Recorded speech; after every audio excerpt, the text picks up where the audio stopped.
since we constantly are getting questioned about what is hell and hell this and hell that and what happens in hell and hell, hell. Well, why don't we start with the history of hell?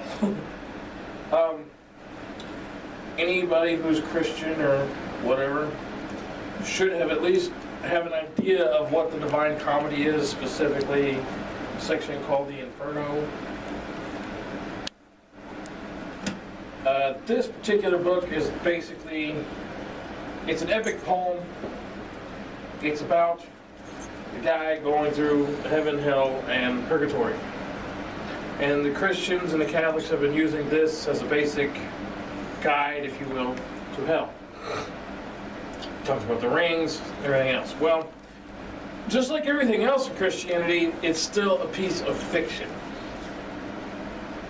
And guess what? It's been stolen from another book. Can you imagine that? The Christians stole something.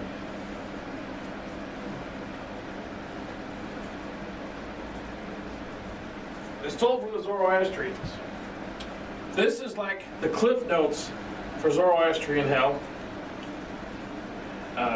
This breaks it all down. But the main book that the Inferno is based off of, and I'm going to bring this up far enough so that it can be read. It's called the book Arteroth of Roth. Like the Divine Comedy, again, it's somebody who goes through an epic of going through heaven, purgatory, and hell. And this is the Zoroastrian understanding of what hell is. This is like Cliff Notes. This is pulling from the Arteroth of Roth. This is pulling from the Den card, the Avesta, the proper, improper, so on and so on. So we're going to start with the Zoroastrian hell first. Even though the Hindu hell is older, there's a little bit more to it and gets a little more involved. Dozak is a Persian term for what they call the House of Lies. It's not exactly called hell, it's called the House of Lies. Heaven is called the House of Song. Zoroastrianism. Pretty simple. It's 4 levels, which reflects that of the original Vedic Hindu only had 4 levels as well. But we'll get into the expansion of the different realms and stuff in a minute when we get over to the Hindu side. So your first level is evil thought, Dush Kumat. The second level is Dush Hakuth, evil words. Then you have Dush Havik Christ, I'm not sure how to pronounce it, that's evil deeds. And then when you get into the last layer of hell, where Ahriman is supposed to be entrapped, it's Druga Skan. And it means the deepest region of the pit. To read exactly what I have right up here. Darkness with the intensity for reaching bottomless of a blackness. Absent from anything good. Fear with the I am alone. I've been separated from God. In constant pain. Constant stench. Closed confinement. You're getting pelted by sleet. Frozen. Painful conditions. Distressed. And you're constantly in a point of fear and anguish. But it's supposed to be black, blackety, black, black, so black that you can't do anything. I wish that the Zoroastrians made things simple, like if there is a hell for evil thought. Do we need to stop the film for a minute? I'm sorry, I'm turning it off. I wish that they would split it up to where these are the sins that involve thought, these are the sins that involve evil words, and these are the sins that involve deeds. But they don't do that. They don't. It's complicated as fuck. They don't line it up. Hindus, they line it up good. All makes sense. These guys, they just throw the shit around everywhere. So, like for example, the Arteroth of Roth is, he's going through hell with the angels. And so he enters in there with them, and the first 3 steps are, they take the 3 steps and it's different levels. And it goes, I came to a place and I saw the soul of a man, and through his anus a snake, just like a beam, went in and then came out of his mouth, and many other snakes even seized all of his limbs. And acquired Zoroastrian the pious and Arturo, the angel, what sin was committed by the body whose soul suffers to serve as punishment? Zoroastrian the pious and Arturo, an angel, said, this is the soul of the wicked man who in the world committed sodomy and allowed a man to come on his body, and now the soul suffers so severe a punishment. Okay, it's supposed to be the hell of evil thought, and they're talking about man-on-man sodomy as the first sin they come across. But this is indicative of Zoroastrian literature, for their shit not to make any sense at all. For them to create titles of places and then just throw shit together. Very indicative. Zoroastrian literature. It is obnoxious. Anyway, the reason that I'm comparing these two is so that people understand how one evolves and they bounce off of each other. And so the bottom line is, when you get into what the Zoroastrian believes are the punishments, they're very basal. It always involves eating some kind of nasty things, snakes going in and out your booty hole, whatever, eating your own child, eating your own feces, eating your own menses, all kinds of just nasty, crazy, basal, gross shit. And that's how they go on. I'm not going to read the whole book because it's gross, and enough's enough. If you want to read it, you've seen the title of the book, look it up, there's PDFs everywhere. Now we get into the weirdness.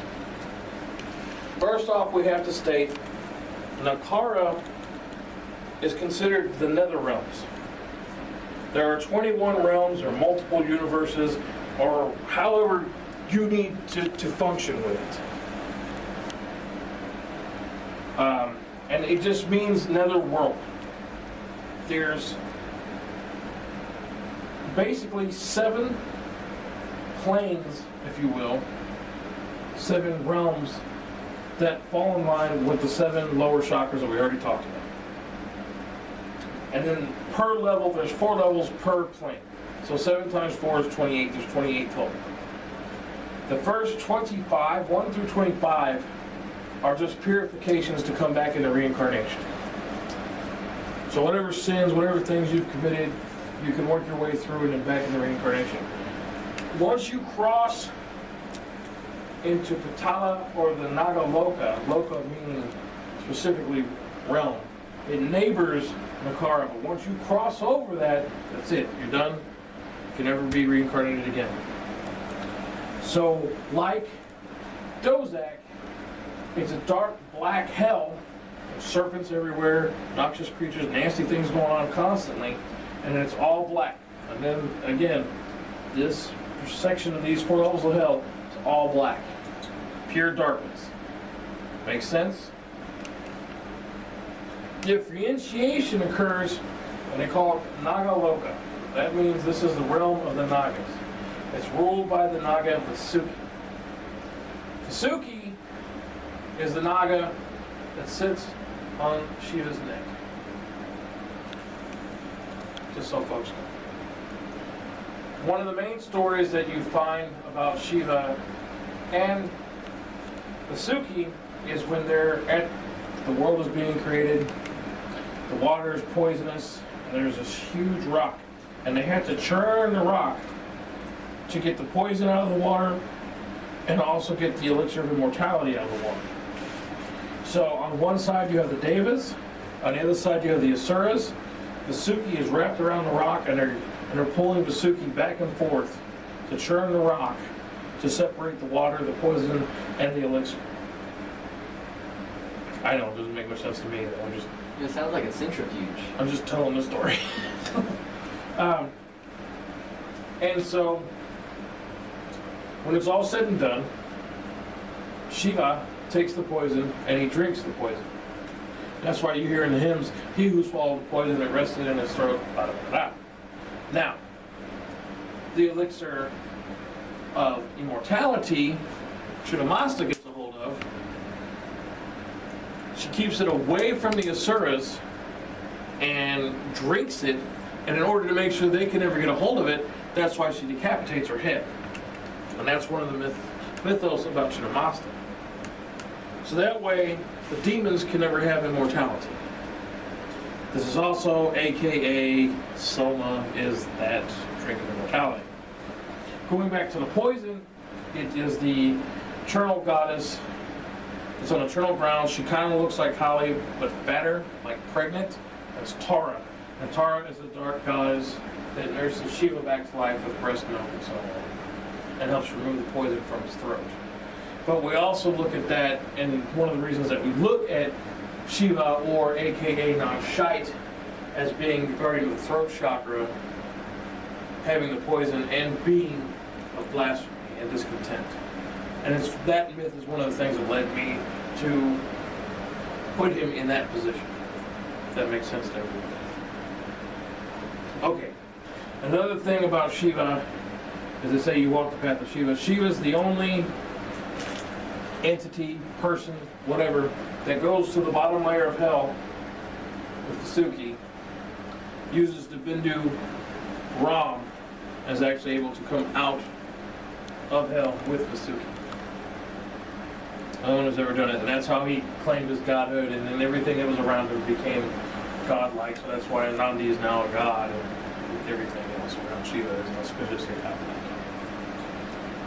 So going back to what we're talking about, it's ruled over by Vasuki. It is the lowest realm, it is the Nagas realm. The only light are from the gems and the Nagas' heads. I don't have a picture, but we will edit it into the video of a Naga. Nagas usually have 3, 5, or 7 heads. And so, like the most famous one usually is you see Krishna laying down, and there's this multi-headed cobra over his head. That's usually the one you see the most. Well, there's jewels in their hoods, and those jewels are the only thing that have any type of light at all in this realm. So again, it's the black, so the back, the bottom is split, blah, blah, blah, blah. Going back to that same occurrence. Moving on, the Patala chakra, which is at the sole of the foot, it rules over hatred, spite, torture, murder, anguish, malice, all those real nasty things. And if you commit those sins, it's said to come from that realm and will put you in that realm. So if you're messing with the chakra on the soles of your feet, this is the type of thing and the tamas, the frame of mind that you're going to bring into yourself.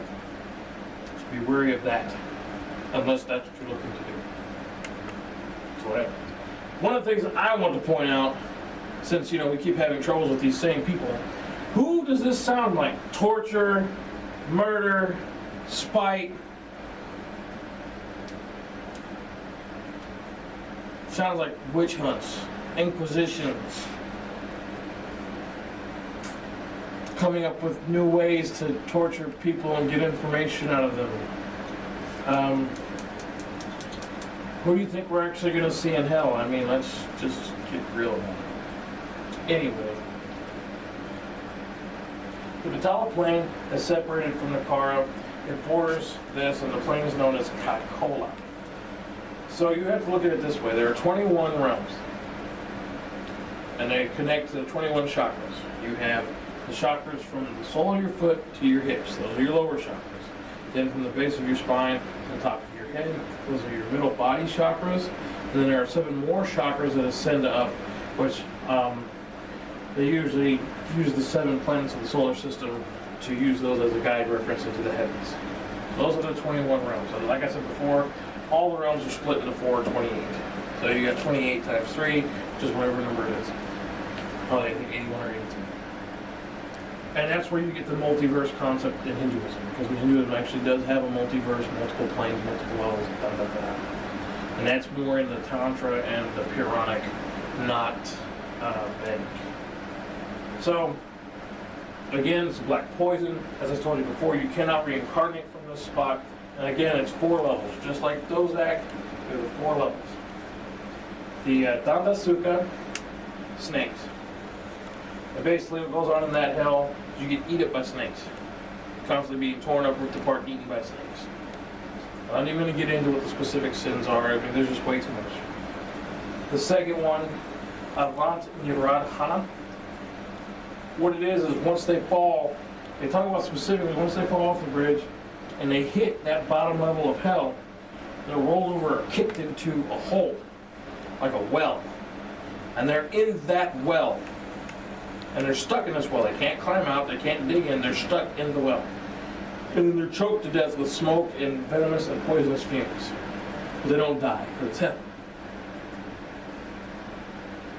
And again, snakes are crawling in and out of the hole the whole time. Periyabatana, they call it returning. Now, it ain't what you think when you're thinking returning. Let me have a notebook because I don't want to misquote this because it's so strange.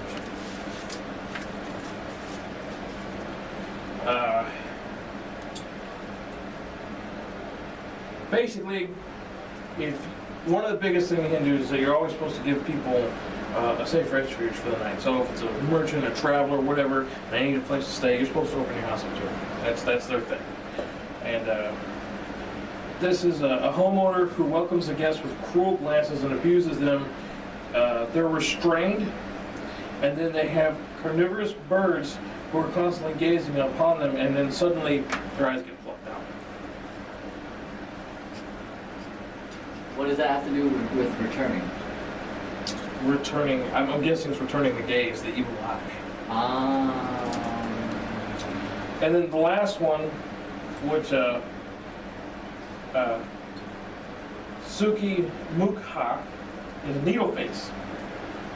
And basically what this is an arrogant ass who has a shit ton of money. He's always flaunting his money around. He's always paranoid somebody's trying to take his money.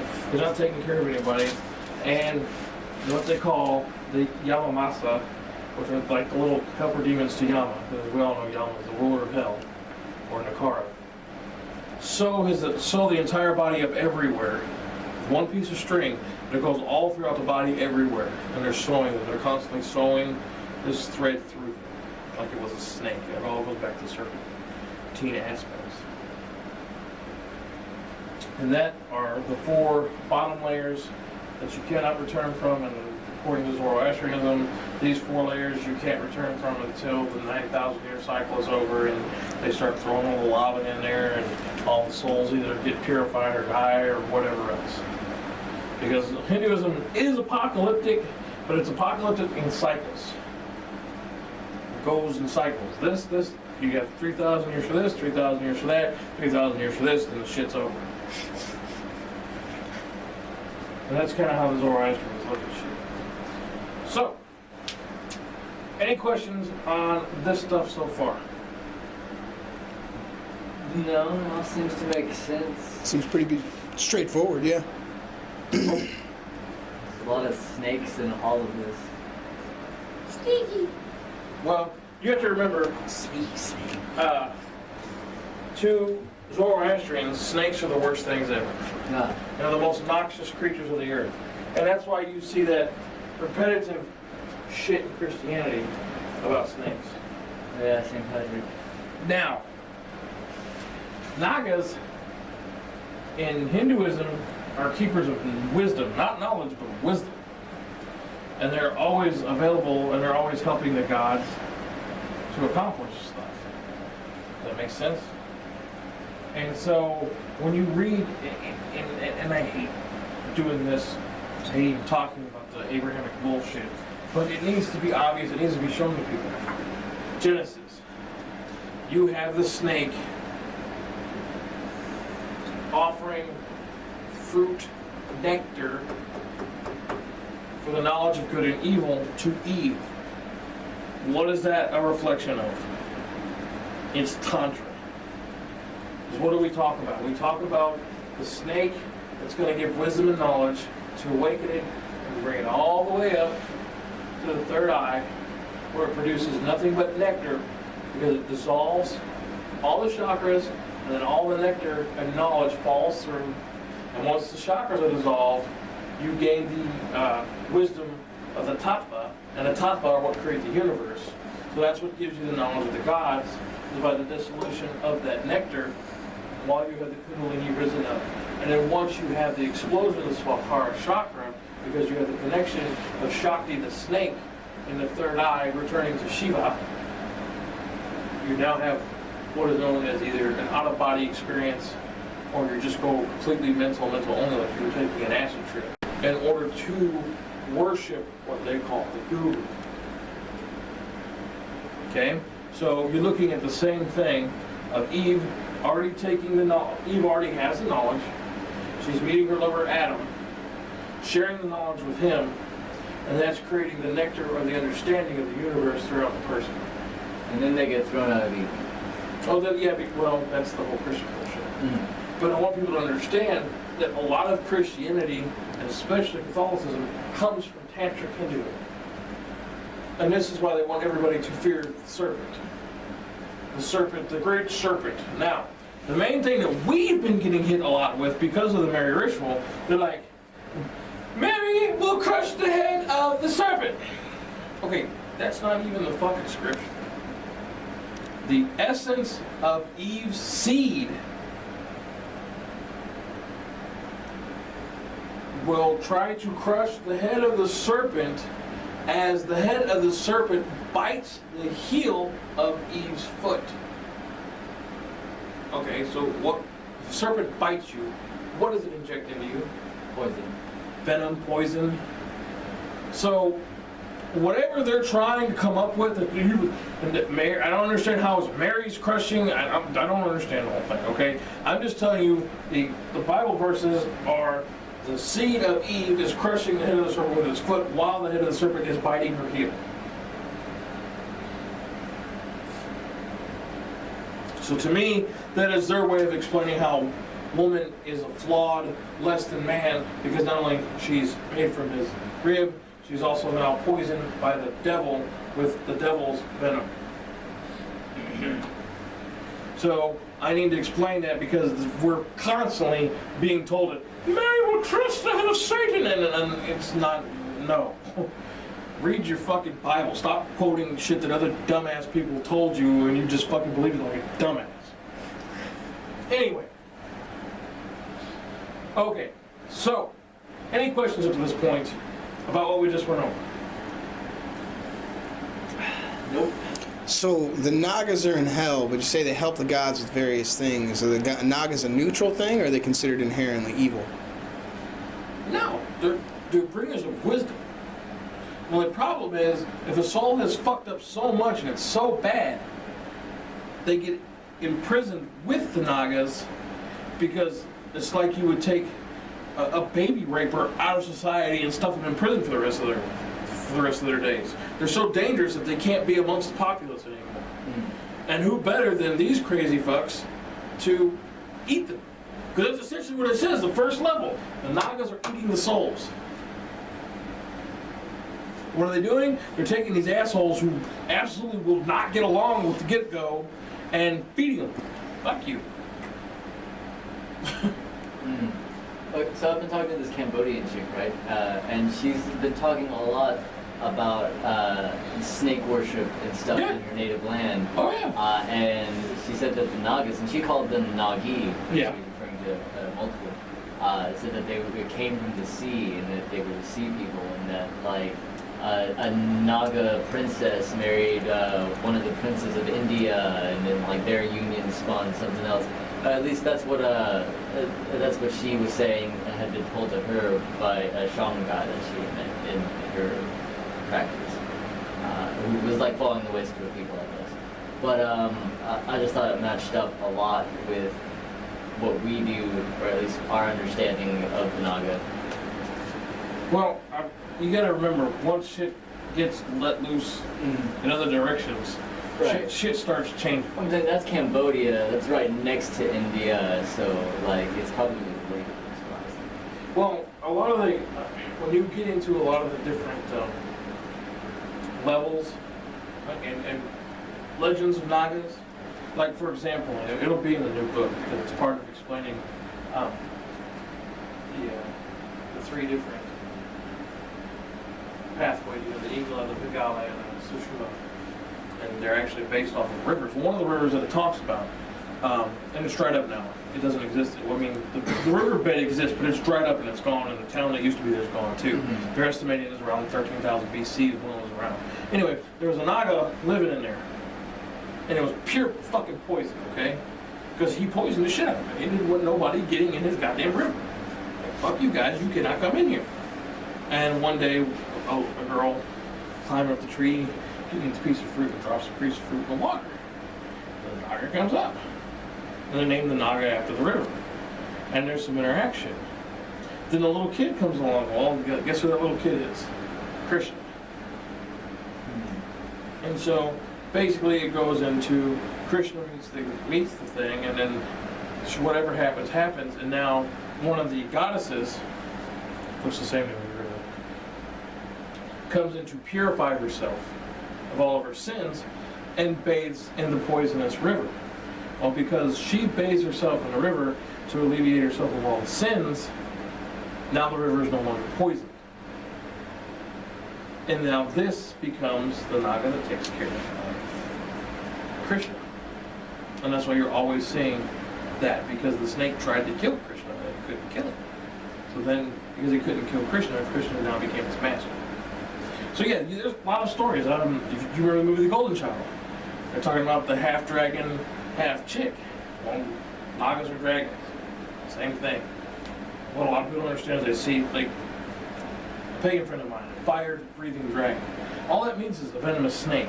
Because when a snake bites you, it feels like there's fire in your veins from the venom. It doesn't mean that it's a big-ass fucking dragon flying around blowing fire at you. It means it's a big-ass snake that bit your ass, and now you got the fire of that venom in your veins. So whenever they talk about dragon this and dragon that, they're talking about poisonous serpents in medieval times. So I hope that clears a lot of things up when it comes to this esoteric shit. And you come, and you get into China, the dragon gods, all that other shit. It's a universal thing that you see in all the ancient cultures. They all have different mythologies behind it. Ours are just, we're sticking with what goes along with Tantra. Because there's just so much in Hinduism, and then it spreads out to different cultures, and then it becomes a whole different kind of Hinduism, and then it goes into Buddhism, and then Buddhism goes into Jainism, and it just becomes a convoluted mess. And I'm having a hard enough time just with Tantra. So yeah, I'm sure there's a million mythologies about Nagas, Jared. Please don't bring them to me. I have enough on my plate. So, everybody says, you guys are devil worshippers, you talk about you want to go to hell, so what is hell to you? I'm not writing a blog, I don't have time anymore to be writing blogs all the fucking time. It's wasting the fucking time. So I'm going to make a video of it, and I'm going to try to make this as easy to understand to people as I possibly can. Alright, so we talked about Shiva. Shiva's wearing Vasuki. Vasuki is the head top Naga. That's as high as it goes. He is the shit for Nagas. Not even Brahma will fuck with Vasuki. Because Brahma don't fuck with anything. It's just there. Now, everybody's seen pictures of the devil by now. This is Angra, Mainyu. You see a serpent wrapped around Angra, Mainyu. Tip it this way, this way.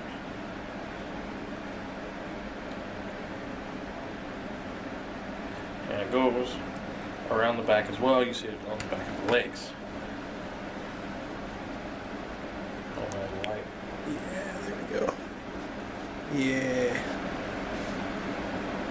Okay. The Naga that is wrapped around Ahriman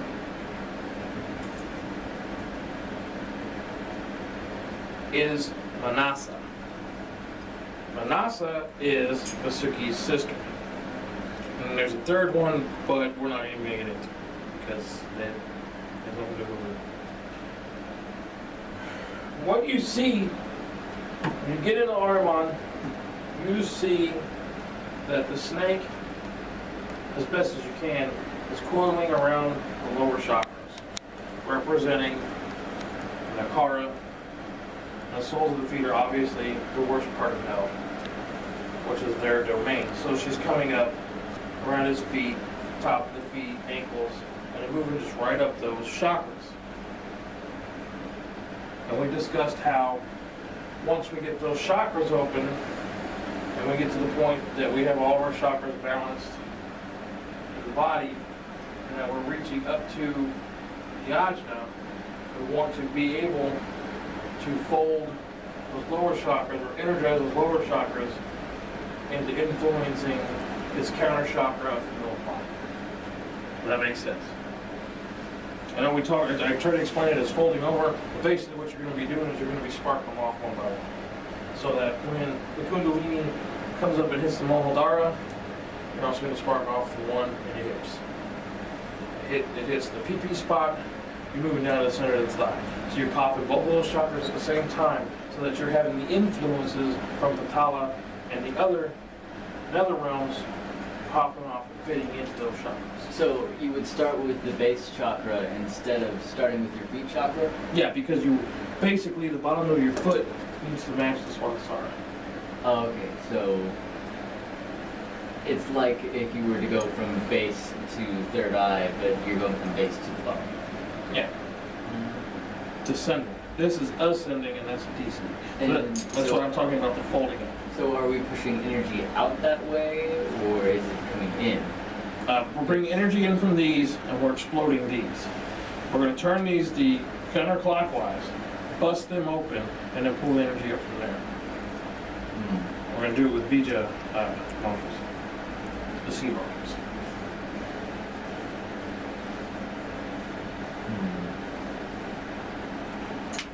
Okay. The first step is we have to purify these. That's the first thing. Right. We have to use the pedal mantras, then the seed mantras to purify all this shit. Then we got to get to the point that we're opening these and then opening these and letting them interact with one another. Okay? Then when it comes to the Kundalini, it all pops at once. That way you have that negative coming up through. Because I was trying to think if you're going from base chakra to the hips and then down, and then working on sacral and moving up. Most likely what we're going to end up doing is having a three-part mantra. So or actually maybe two-part, like how they do for the Ajna chakra, where it's only 1, 2, 1, 2, 1, 2, 1, 2, and then the Bindu in the middle. Probably what we're going to have to do. We're probably going to have to use the seed mantra from Muladhara, saying it, and then afterwards saying the mantra that goes with the outer hip. So it would be boom, boom, boom, boom, boom, boom, boom, boom, boom, boom. Oh, okay. And so they would go, start with the base, go down, go up, go down, go up, go down, go up. Okay, that makes sense. That makes sense. So that way we're pulling in that quote-unquote negative energy into a purified chakra to make that negative, to join those two demonic forces together. Yeah, that checks out. Make more sense now? Uh-huh. Because I didn't want to reveal this shit to you guys so soon because it would just be like, oh God. So, understanding, which I didn't go over and I'm not going to cover it very deeply, when the souls die, they go on a bridge. Both religions, it's on the bridge. You fall off the bridge and you fall into hell. Both religions. Different names, same concept. There's a difference though. Like when you get into the Inferno, they approach the boat, one boat goes off and nobody knows where the fuck that boat goes. These were the people who worshiped the devil and did the devil's work that went off in that direction. And all the sinners went in that direction and entered into the Inferno. It's going to be the same type of thing. So we're understanding that Manasa is the key for us to get the moksha. Moksha being the great liberation. Now normally it's done through Kalima. Normally by the time you get to the heart chakra, you're inviting Kalima in to burn up those three other nadis to get the Kundalini to pass through the heart chakra. And that's done with guided meditation. So understanding that we need to use the power of Manasa to strike these off, to enact with these, because if you notice she stops right at the solar chakra. Skipping the heart chakra, and ending right up to the Swahara chakra. And that's where she plants it, so that everything can be pushed back down. Now if you recall, Sheldon talked about in his exorcism, he felt the thing leave through his toes. Actually, I didn't get to hear. Oh yeah, you missed that. These three were here. And he even said that he felt it come up, pull it back down, and come out his toe. Which is what we're essentially going to be pushing for. So, people ask me, what is hell going to be like for devil worshippers? Well, I mean, What do you think it's going to be? It's a dark abyss. What's an abyss? Have you ever seen the movie Abyss? It's a spiritual cavern that's very liquidish. And like you would think that if you're in something so black, and black is intensity and it's filled with snakes, it's probably going to feel liquidy. It's probably going to be viscous like that. The only light that is available to you is from the hoods of these Nagas. And the head Nagas have 7 heads. Well, what do you think those 7 heads and those jewels are in there? The chakras. And they're chakra stones. Where do you think we get the wisdom in the way of the serpent? We get it from the Nagas. And each one of those heads has a different colored stone. Those different colored stones, those jewels are the lights in hell. Does that make sense? So that's where your light source is coming from. That's where your wisdom of the darkness is coming from. So those of you who have had the privilege of reading what we have so far in the new book understand the chapter Ahriman, the great guru, correct? Well, it is said that Shiva, for the Hindus, specifically for Tantra, was a great guru who gave yoga so that people can attain moksha through Kundalini. Well, if you're going in comparison that he's the destroyer and he's the destroyer, and the opposing two, obviously there's a match there. With that match, we look at Ahriman as a great guru. So if Ahriman is a great guru, and we're trying to get to that guru, we're descending into hell to get there. Because what they talk about in Kundalini, once you have busted out the Swansara chakra, they're going to the jeweled mountain. There's a bejeweled mountain. Okay, this all goes off of their death mythos. You go to this large mountain. And on this large mountain is a bridge. And Zoroastrianism is specifically the Chinvat or the Chinwat bridge. So and then that bridge, going with Zoroastrianism, goes from Damavad to Angra. Well, going across Damavad, it's a fucking volcano. And so guess if you're dropping into a pit, it's probably the volcano top that you're plummeting through. Make sense? Mm-hmm.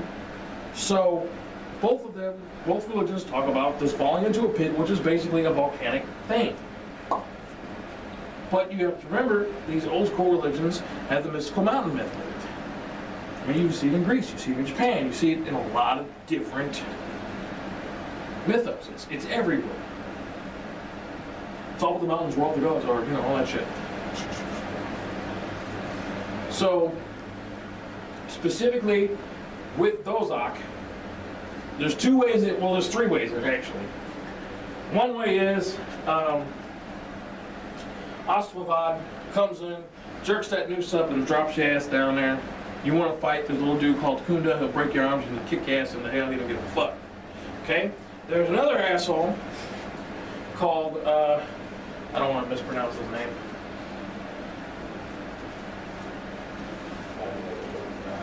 He's got a weird one too. Okay.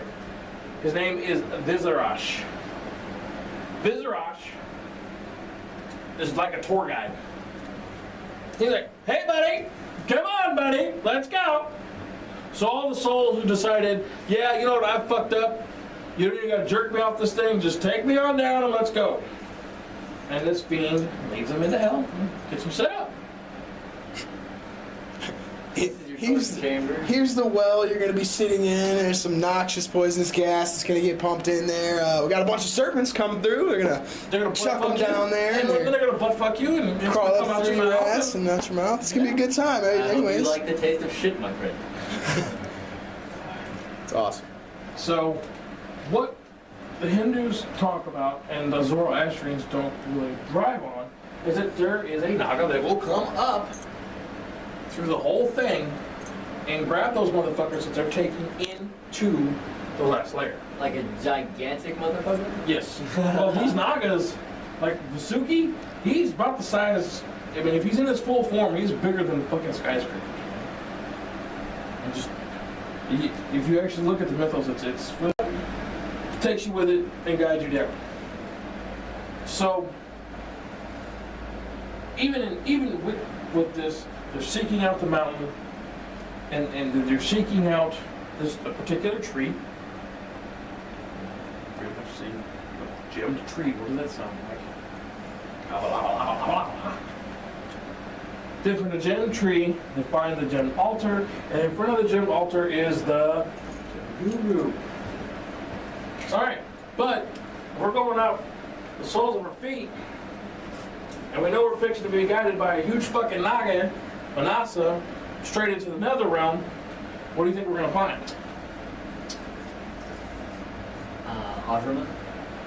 Well, we gotta get there. We got things we gotta follow, don't we?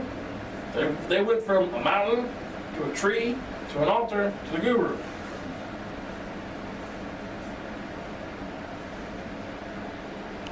Well, we make fun of the sienna bird and sienna tree, which is the same thing as this tree that we're talking about, where all the seeds of life and everything come from. Kabbalah tree, all that bullshit. Well, if you're going into an underground area, and you know you're going to be running into the Nagas, and their heads are going to be jeweled, and you know that's the only light source. So if you're being pulled down by a Naga, the first thing that you're going to seek out, you're going to seek out the mountain. Then you're going to seek out the jeweled snake, and this jeweled snake's going to take you after the other jeweled snakes. And then obviously you're going to find the devil's altar that's jeweled, but the devil himself will not be jeweled.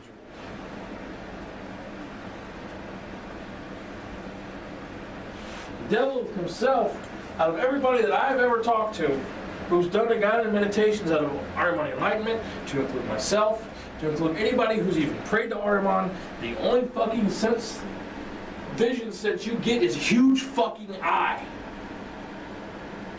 Am I bullshitting? Kelsey, am I bullshitting? You can ask some of our other members. The only sensation you get is this huge fucking weighted ass eye. So we really don't know how big it is. We have no clue. Up until recently, and right before this last event, when I was meditating and focusing and looking for information, the eye opened and the thing stood up and it was fucking huge, and I could see why they call it the beast. Trust me, because the picture that I put up on the Facebook page of that big beast, you've seen it? You know what I'm talking about? I'll show it to you. And that's about what it was like. Just a big old fucking nasty lion-headed thing with multiple fucking fangs and just huge.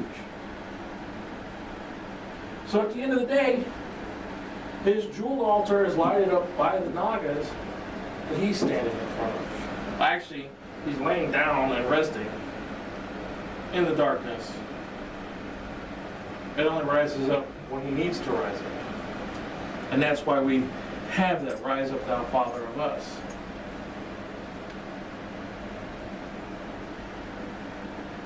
So everybody wants to know what hell's going to be like. Hell is going to be a very dark place. We will be in the bottom realm of the Nagas. We'll have full wisdom of the entire universe. Because of Ahriman, we'll have full access to Purusha, which is the essence of the universe. And we essentially become devils like him to influence mankind, to influence reality, to influence all the multi-universes as we like. We create our own paradise, or we create our own torture, create whatever we want, and just like him, who uses lenses to see everything, we can see everything too. And if you want to build an astral temple, you want to have these types of luxuries, you want to have bliss on tap. You don't need drugs, you don't need any of that. You have it right there on tap because you have the wisdom of everything and how to create everything in the universe. Right there with you. All you gotta do is learn from it. You have the snakes, the Nagas that know everything about the universe. You have it all inside of you, tripped off and tripwired, all ready to combine your chakras. And now you also have the great liberation because you don't have to come out of it. And we know for a fact that if we want to come out of there, we know what to do to scream, and that's wrong. And just like Shiva can come out, we should be able to come out too. If we want. But it's all a decision. And that's what makes it our version of the Great Liberation.